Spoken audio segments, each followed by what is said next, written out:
ನೆಲವೇ ಕುಸಿಯುತ್ತಾ ಇದೆಯೋ ಎಂಬ ಹಾಗೆ ನಕ್ಷತ್ರ ಮಂಡಲವೇ ಪಟಪಟನೆ ಕ್ಷಮಾಶಾಲಿಯಾಗುತ್ತಾ ಇದೆಯೋ ಎಂಬ ಹಾಗೆ ಕರ್ಣ ಕಳವಳಿಸುತ್ತಾ ಇದೆ. ನನ್ನ ಅಂತಃಕರಣವೇ ಕಳವಳಕ್ಕೀಡಾಗಿದೆ. ಮಾಗಧ ಎನ್ನುವ ನನ್ನ ಹೆಸರನ್ನು ಕೇಳಿದಾಗ ಚರಾಚರ ಪ್ರಪಂಚವೇ ಗಡಗಡಗೆ ತಿರುಗುವ ಇತಿಹಾಸವನ್ನು ಸೃಷ್ಟಿ ಮಾಡಿದವನು ಈ ಜಗಚ್ಚಟ್ಟಿ ಜರಾಸಂಧ. ಆದರೆ ಇವತ್ತು ಈ ಭೀಕರವಾದ ಶಬ್ದಕ್ಕೆ ನಾನೇ ನಲುಗಿ ಹೋಗಬೇಕಾಯಿತು ಅಂತಾದ್ರೆ ಏನಿದರ ರಹಸ್ಯ? ಯಾಕೆ ಹೀಗಾಗುತ್ತಾ ಇದೆ? ಮುಂದೆ ಇದರಿಂದ ಏನಾಗಬಹುದು? ಸರಿಯಾದ ಮಾರ್ಗವನ್ನು ಕಂಡುಕೊಳ್ಳಲೇಬೇಕು. ಸ್ವಾಮಿ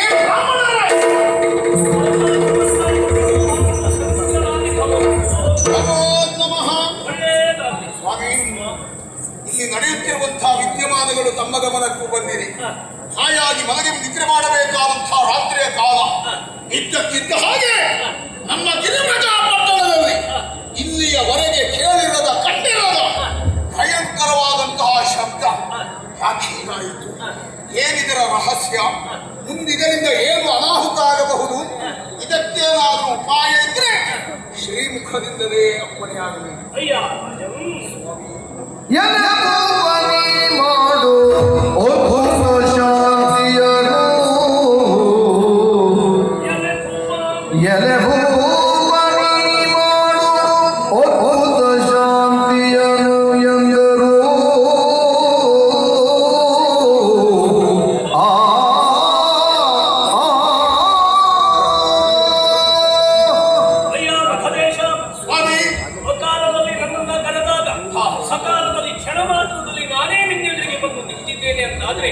ಇದೊಂದು ಅದ್ಭುತ. ನೀವು ಬಂದದ್ದು ಅದ್ಭುತ, ಇಲ್ಲಿ ಇವತ್ತಾದದ್ದು ಅದ್ಭುತ. ಕಾಲವಲ್ಲದ ಈ ಕಾಲದಲ್ಲಿ ಆಗುತ್ತಿರುವಂತಹ ಉಲ್ಕಾಪಾತಗಳು, ಕಾಣುತ್ತಿರುವ ಧೂಮಕೇತುಗಳು, ನರಿ ನಾಯಿಗಳ ಬೊಬ್ಬಾಟವು, ಕಿರುಚಾಟವು ಇಂಥದ್ದೊಂದು ಉಂಟಾಗುತ್ತದೆ ಅಂತಾದ್ರೆ ಇದೊಂದು ಅದ್ಭುತ. ಇದು ಅದ್ಭುತ. ಯಾವ ಮಾಗಧನ ಹೆಸರನ್ನ ಕೇಳಿದ್ರೆ ಲೋಕವೇ ನಡುಗುತ್ತಿತ್ತೋ ಅಂತ ಮಾಗಧನೇ ಇವತ್ತು ನಡುಗುತ್ತಾ ಇದ್ದಾನೆ ಅಂತಾದ್ರೆ ಇದು ಮತ್ತೂ ಅದ್ಭುತ. ಈ ಎಲ್ಲ ಅದ್ಭುತಗಳನ್ನ ಕುಣಿಸಿ ಭಾಗಿಸಿದಾಗ ಪರಿಣಾಮ ಏನಾಗುವುದು ಎಂದು ನನಗೊತ್ತಾಗ್ತದೆ ಅಂತಾದ್ರೆ ಅದು ಮತ್ತೂ ಅದ್ಭುತ. ಹಾಗಾದ್ರೆ ನಿಮ್ಗೆ ಗೊತ್ತಾದ್ರೆ ಗೊತ್ತಾಗುವುದೇ ಇಲ್ಲ ಅಂತ. ಈ ಅದ್ಭುತ ಎನ್ನುವುದಕ್ಕೆ ಪೂರ್ಣ ವಿರಾಮ ಇಲ್ಲ, ಆಶ್ಚರ್ಯ ಚಿಹ್ನೆ ಇದೆ ಎನ್ನುವುದು ಮತ್ತೂ ಅದ್ಭುತ. ಅಂತೂ ತಾವು ಈ ಮಧ್ಯರಾತ್ರಿಯ ಕಾಲದಲ್ಲಿಯೂ ಅದ್ಭುತದಲ್ಲಿಯೇ ಪ್ರಸಂಗ ಮುಗಿಸುವ ಲಕ್ಷಣ. ಪೂರ್ಣ ವಿರಾಮ ಒಂದು ಕಾಣ್ತದೆ ಅಂತಾದ್ರೆ ಅದು ಇನ್ನೂ ಅದ್ಭುತ. ಅದ್ಭುತ ಹಾಳಾಗಿ ಹೋಗಲು ಈ ಅದ್ಭುತಕ್ಕೆ ಪರಿಹಾರ ಹಾಳಾಗುವುದು ಒಳ್ಳೇದಾಗ್ತಾ ಉಂಟು ಅಂತ ಅದು ಮತ್ತೂ ಅದ್ಭುತ. ಇಂಥ ಮಾಗದೇಶನ ಬಾಯಲ್ಲೂ ಈ ಬ್ರಾಹ್ಮಣನಿದ್ರಿಗೆ ಅಯ್ಯೋ ಎನ್ನುವುದಾಗಿ ಹೇಳಿತಾ ಅಂತಾದ್ರೆ ಇದು ಇನ್ನೂ ಅದ್ಭುತ. ನಿಮ್ಮನ್ನು ಹೊರತುಪಡಿಸಿ ಮತ್ತಾರಾದರೂ ಅದ್ಭುತ ಇಟ್ಟುಕೊಳ್ಳುವಿಸಿ. ಹಾಗೆ ಯಾರೂ ಬರ್ತಾ ಇದ್ದಾಗ ನೀ ನನ್ನನ್ನೇ ಕರೀತಾ ಇದ್ದೆ ಎನ್ನುವುದು ಇನ್ನೂ ಅದ್ಭುತ. ಹಾಗೆ ಕರೆದಾಗ ನೀವು ಬರ್ತೀರಿ ಎನ್ನುವ ನಮ್ಮ ಭಾವನೆಯೇ ಒಂದು ಅತ್ಯದ್ಭುತ. ಭಾವನೆಯೇ ಬದುಕಲಿಕ್ಕೆ ಸಾಕಾಗುವುದಿಲ್ಲ, ಬದುಕಿಗೆ ಬೇರೊಂದುಂಟು ಎನ್ನುವುದು ಅರ್ಥೈಸಿಕೊಂಡ ನೀನು ಉಳಿದವರಿಗೂ ಅದೇ ರೀತಿ ಸಹಕರಿಸಿದ್ರೆ ಇನ್ನೂ ಅದ್ಭುತ. ಕಟ್ಟಿಟ್ಟದ್ದು ಸಿಕ್ಕೇ ಸಿಕ್ತು. ಹಾಗಿದ್ರೆ ಇದರ ಪರಿಣಾಮ ಇದು ರಾಜಾರಿಷ್ಟ. ಈ ರಾಜಾರಿಷ್ಟ ಎನ್ನುವುದು ಕೇವಲ ರಾಜನಿಂದ ಬಂತು ಅಂತಾದ್ರೆ ಇಡೀ ರಾಜ್ಯಕ್ಕೆ ಎನ್ನುವುದೇ ಅರ್ಥ. ಹಾಗಿದ್ರೆ ಇದಕ್ಕೇನು ಮಾಡಬೇಕು? ಇಷ್ಟೆಲ್ಲ ಅದ್ಭುತಕ್ಕೆ ನೀವು ಮಾಡಬೇಕಾದದ್ದು ಅದ್ಭುತ ಶಾಂತಿ ಎನ್ನುವುದು ಇನ್ನೂ ಅದ್ಭುತ. ಇದರ ಪರಿಹಾರ ಆಗಬೇಕು ಅಂತಾದ್ರೆ ಅದ್ಭುತ ಶಾಂತಿ. ಹಾಗಿದ್ರೆ ಹೀಗೆ ಹೇಳಿದ್ದೇನೆ ಬಿಟ್ಟರೆ ಅದ್ಭುತ ಶಾಂತಿ ಮಾಡಲಿಕ್ಕೆ ನಮಗೂ ಗೊತ್ತುಂಟೋ ಇಲ್ವ ಅನ್ನೋದು ಮತ್ತು ಹಾಗಾದ್ರೆ ಇದಕ್ಕೂ ನಾವು ಬೇರೆ ಜನರನ್ನೇ ಹುಡುಕಬೇಕು. ಆ ಅಗತ್ಯ ಇಲ್ಲ ಎನ್ನುವುದು ಇನ್ನೂ ಅದ್ಭುತ. ಅದೊಂದು ಅದ್ಭುತದಲ್ಲೇ ಎಲ್ಲವೂ ಮಸ್ತಕದಲ್ಲಿ ಇರುವುದಿಲ್ಲ, ಕೆಲವು ಪುಸ್ತಕದಲ್ಲಿ ಇರ್ತದೆ. ಆ ಪುಸ್ತಕ ನಮ್ಮನೇಲಿ ಉಂಟು ಅಂತಾದ್ರೆ ಇನ್ನೂ ಅದ್ಭುತ. ಯಾಕೆಂದ್ರೆ ನನ್ನಲ್ಲಿಯೂ ಆಗಾಗ ಪುಸ್ತಕವನ್ನು ಓದಿಯುವಂತ ಬೇರೆ ಪುರೋಹಿತರು ಅದನ್ನು ಮರಳಿಸಿ ನನಗೆ ಕೊಟ್ಟಿದ್ದಾರೆ ಅಂತಾದ್ರೆ ಇನ್ನೂ ಅದ್ಭುತ. ಈ ಎಲ್ಲ ಅದ್ಭುತಕ್ಕೂ ನೀನು ನಿಶ್ಚಿಂತೆಯಿಂದ ಇವತ್ತು ರಾತ್ರಿ ನಿದ್ದೆ ಮಾಡಿದೆ ಅಂತಾದ್ರೆ ಇನ್ನೂ ಅದ್ಭುತ. ಪರಿಹಾರ ಆಗದ ನಿದ್ರೆ ಬರುವುದಕ್ಕೆ ನಾಳೆ ಸೂರ್ಯೋದಯಕ್ಕೆ ದೊಡ್ಡ ಪ್ರಶ್ನದಲ್ಲಿ ನೀನು ಶುಚಿರ್ಭೂತನಾಗಿ ಇರುವುದೇ ಅಂತಾದ್ರೆ ಹೇಳಿದಂತ ಅದ್ಭುತ ಶಾಂತಿಯನ್ನು ನಾನು ಮಾಡಿಸ್ತೇನೆ. ಇದಕ್ಕೆ ದೇಶದ ಎಲ್ಲಾ ಬ್ರಾಹ್ಮಣರಿಗೂ ಮುಕ್ತವಾದ ಅವಕಾಶ ಇದೆ. ಯಾವ ದ್ವಾರದಲ್ಲಿ ನೀವು ಹೇಗೋ ಬ್ರಾಹ್ಮಣರು ಇಲ್ಲಿ ಪ್ರವೇಶ ಮಾಡಿ ಬಂದಂತ ಬ್ರಾಹ್ಮಣರಿಗೆ ನೀನು ಕೂಡಿ ಭೋಜನ ಭಾರಿ ದಕ್ಷಿಣೆಯನ್ನ ದಾನವನ್ನು ಇದ್ದೆ ಅಂತಾದ್ರೆ ಇದಕ್ಕೊಂದು ಪರಿಹಾರ. ಇಷ್ಟು ಮಾಡಿದರೆ ಸಾಕು. ಪರಿಹಾರ ಖಂಡಿತ ಕಟ್ಟಿಟ್ಟದ್ದು. ನಾಳೆಯ ದಿವಸ ಶುಚಿರ್ಭೂತನಾಗಿ ತಂದೂಲ ಪ್ರಸ್ತಕ್ಕೆ ಬರ್ತೇನೆ. ನಿಮ್ಮ ಹೊಣೆಗಾರಿಕೆಯಲ್ಲೇ ಎಲ್ಲವೂ ನಡೆಸಿಕೊಡಬೇಕು. ನೀನು ಬರುವ ಮುಂಚೆ ನಾನು ಬಂದಿದ್ದೇನೆ ಅಂತಾದ್ರೆ ಅದು ಇನ್ನೊಂದು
ಅದಕ್ಕೆ ಕಾರಣ ನಮ್ಮ ಬ್ರಾಹ್ಮಣರು ನಮ್ಮಲ್ಲಿಯೇ ಇರುವವರು ಎಷ್ಟು ಸುಲಲಿತವಾಗಿ ಸುಲಭವಾಗಿ ನಾಳೆಯ ದಿವಸ ಆಗಬಹುದಾದಂತಹ ಅನಾಹುತದ ಪರಿಮಾರ್ಜನೆಗೆ ಬೇಕಾದ ಮಾರ್ಗವನ್ನು ಕಲ್ಪಿಸಿದ್ದಾರೆ.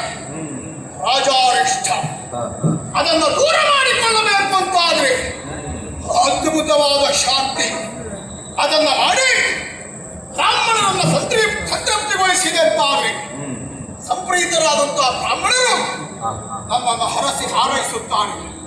ಅವರ ಆಶೀರ್ವಾದ ನನ್ನ ಬದುಕಿನ ಶ್ರೇಯಸ್ಸಿಗೆ ಕಾರಣವಾಗುತ್ತದೆ.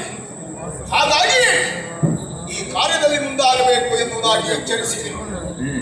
ಇಚ್ಛಿಸುವೆ ಘನ ಶಾಂತಿಯ ಈ ಅದ್ಭುತವಾದಂತಹ ಶಾಂತಿಯಿಂದ ನಮ್ಮ ನಾಡು ಸುಭಿಕ್ಷವಾಗಿರಬೇಕು.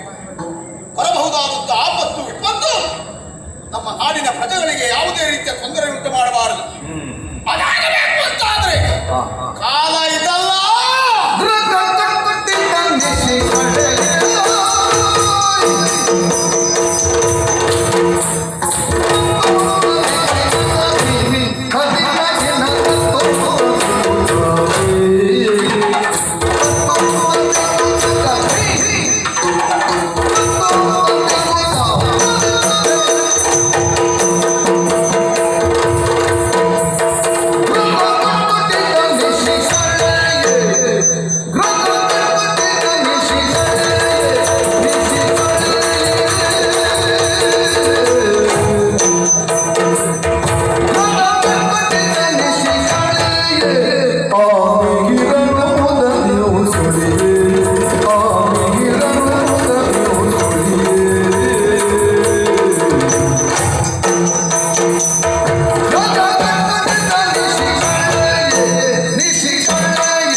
ಈ ರಾತ್ರಿಯ ಕಾಲ ಅಲ್ಲ, ಬೆಳಗಾಗಬೇಕು, ರಾತ್ರಿಯನ್ನು ಉತ್ತರಿಸಬೇಕು. ಭಗವಾನ ಬಾಲಭಾಸ್ಕರ ದೇವ ಹೊಂದಿರಣಗಳಿಂದ ಪ್ರಪಂಚವನ್ನು ಪ್ರಕಾಶಿಸುವ ಪ್ರಾತಃ ಕಾಲದಲ್ಲಿ ಎದ್ದು ಶುಚಿರ್ಭೂತವಾಗಿ ವ್ಯವಸ್ಥೆ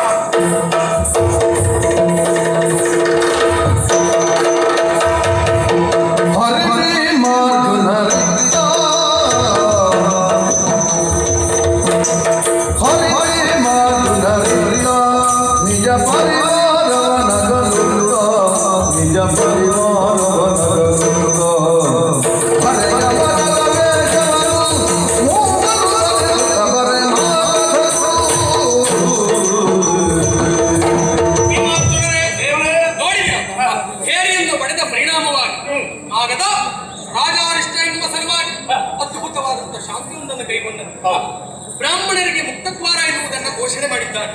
ಹಾಗಿದ್ರೆ ಅವನ ಸಭಾಸ್ಥಾನವನ್ನು ಪ್ರವೇಶ ಮಾಡುವರೆ, ಅವನ ಎದುರುಗೂಡ ನಿಲ್ಲುವರೆ ಇದು ನಮ್ಮ ಪಾಲಿಗೆ ಅವಕಾಶ. ಹೋಗಬೇಕಿದ್ರೆ ಹೇಗೆ? ಆಯುಧವನ್ನು ಧರಿಸಿ ಬಂದವರ ನಾವಾದ್ದರಿಂದ ಆಯುಧವನ್ನು ತೆಗೆದೆಲ್ಲ ಬದಿಗಿರಿಸಿ ಈಗಲ್ಲ ವೇಷಾಂತರಿಸಿ ಅಲ್ಲಿಗೆ ಹೋಗ್ಬೇಕು. ಅಲ್ಲಿ ಹೋದ ಮೇಲೆ ನಮ್ಮ ಚರ್ಯ ಚಟುವಟಿಕೆಗಳೇ ಆಗಾಗ ನಿಮಗೆ ನಾನು ಸೂಚಿಸ್ತಾ ಇರ್ತೇನೆ. ಅಷ್ಟೊತ್ತಿ ನನ್ನನ್ನು ನೋಡ್ತಾ ಇರ್ಬೇಕು. ಉಳಿದೊತ್ತು ನಿಮಗೂ ಅನುಕೂಲ ಇರ್ತದೆ.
ನಿಜವಾಗಿ ಅದಾದ ಮೇಲೆ ಮನಃಶಾಂತಿಯಿಂದ ನಿದ್ರಿಸುವುದು ಎಂಥವನಿಗೂ ಕಷ್ಟ.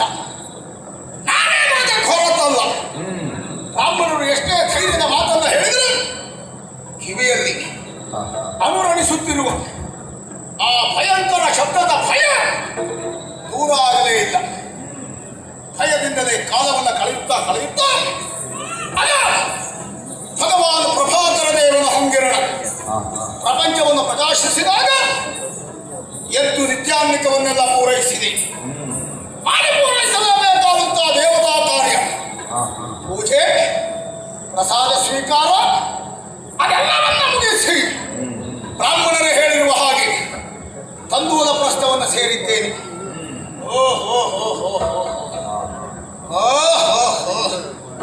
ಪರಿಚಯ ಸಹಿತ ಎಲ್ಲಿ ನೋಡಿದರೂ ಆಸನದಲ್ಲಿ ಅಲಂಕೃತರಾಗಿರುವಂತಹ ಬ್ರಾಹ್ಮಣ ಶ್ರೇಷ್ಠರು, ಎಂತೆಂತಹ ಪಂಡಿತರು.